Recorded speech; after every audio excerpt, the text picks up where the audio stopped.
There are six types of narcissism.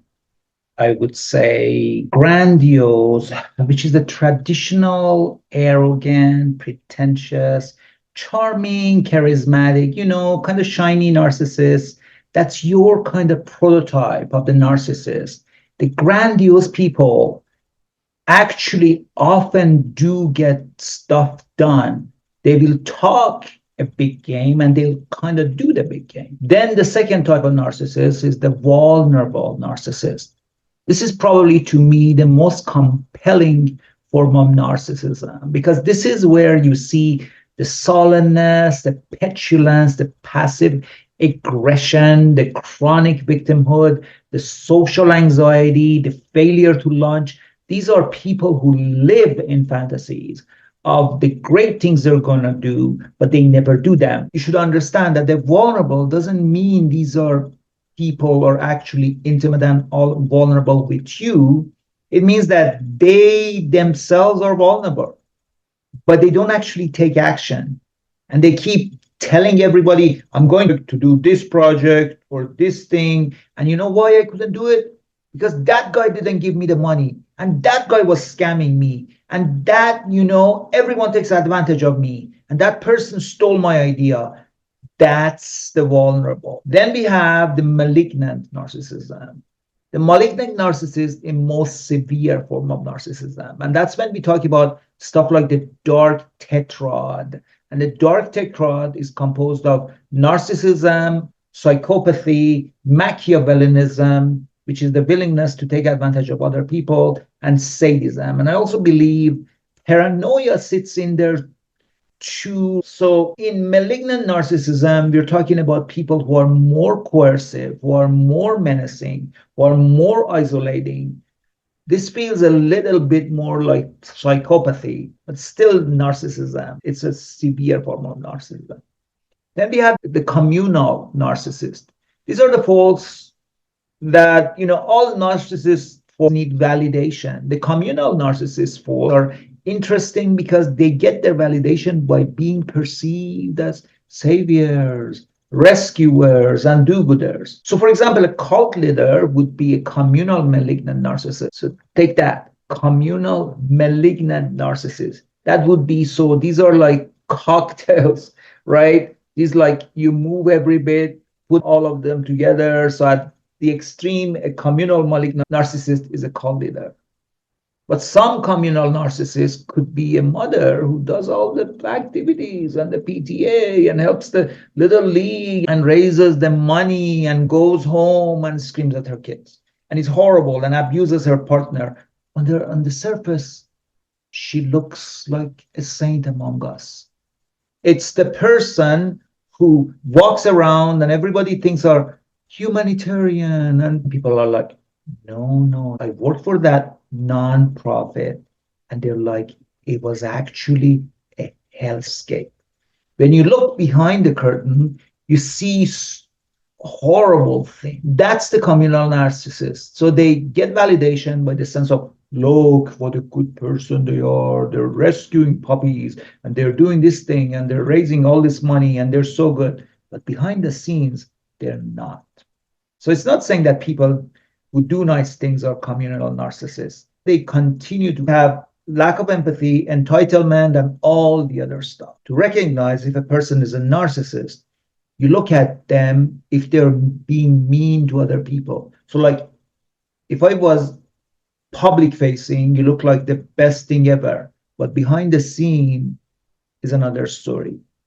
So you're mean to your partner, you're mean to your family, you're mean to your people who work for you. You're consistently mean to the people who are behind the curtain. You're consistently sort of putting on a show in front of the curtain, but you're not consistent on both ways. Behind the curtain and in front of the curtain, you're completely different people. Then the fifth form is the self-righteous narcissist. Is judgmental, moralistic, rigid. They're often funky with money. This would be the kind of person who has so much money and someone in their family has a hardship. They had a job loss and then their kids, needs medical care. And they'll say, well, I didn't create this situation. So I guess you'll have to figure it out yourself.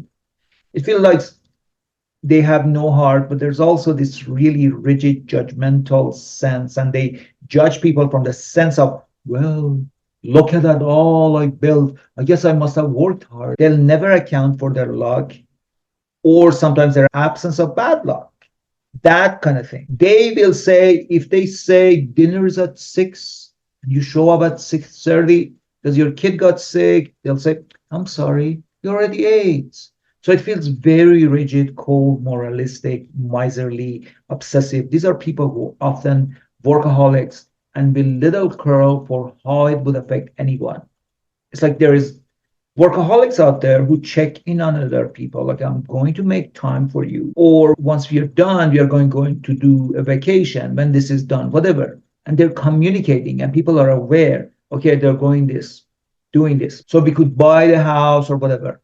I don't think you can ever be self-righteous and healthy, because I think if you're self-righteous, you're like, I'm better than you. You'll even see self-righteous narcissism is some of these kinds of exercise zealots who are like, I wake up at 4 a.m. and then I milk my goat and I make a smoothie and then I do 1,000,000,000 crunches and run 10 billion miles and then I work and then I journal and then I this and then I that and then I sleep at 8.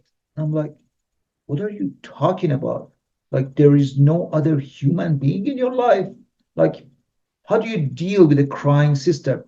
I tell her to go to hell, drink more goat milk. And the reason I'm in shape and I'm going to live to be 900 years old is because I do all this and you don't. You lazy, awful person. That's self-righteous. It's lack of awareness of others. So that self-righteousness is sort of where the lack of empathy sits. So I don't think there is good self-righteousness.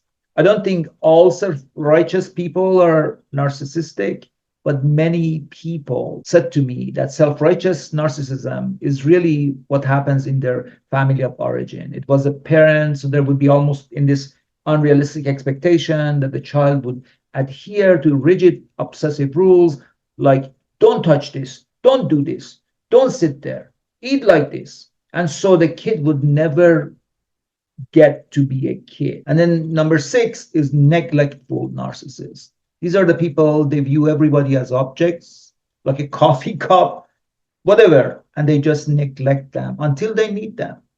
They don't give them attention, they don't attune to them. When a person around them is struggling, they don't care if it's a lack of empathy.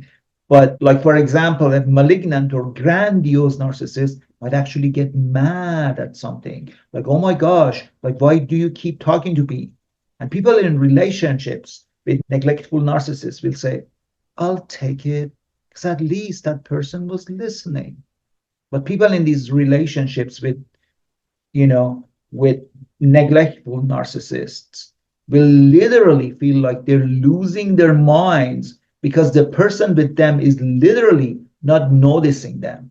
Unless they need something, they're giving them the cold shoulder. They don't speak to them for days, whatever. They just don't notice. They don't care. They won't know. Like, you might say, like, at the biggest presentation of the year next week, they won't even ask. It's all about them, but in this weird way. They don't even take notice of other people. I've known people with this experience and they'll say, it's as though I didn't exist. But when I had the piece of information or something they needed, I suddenly existed. So you feel like a really neglected personal assistant.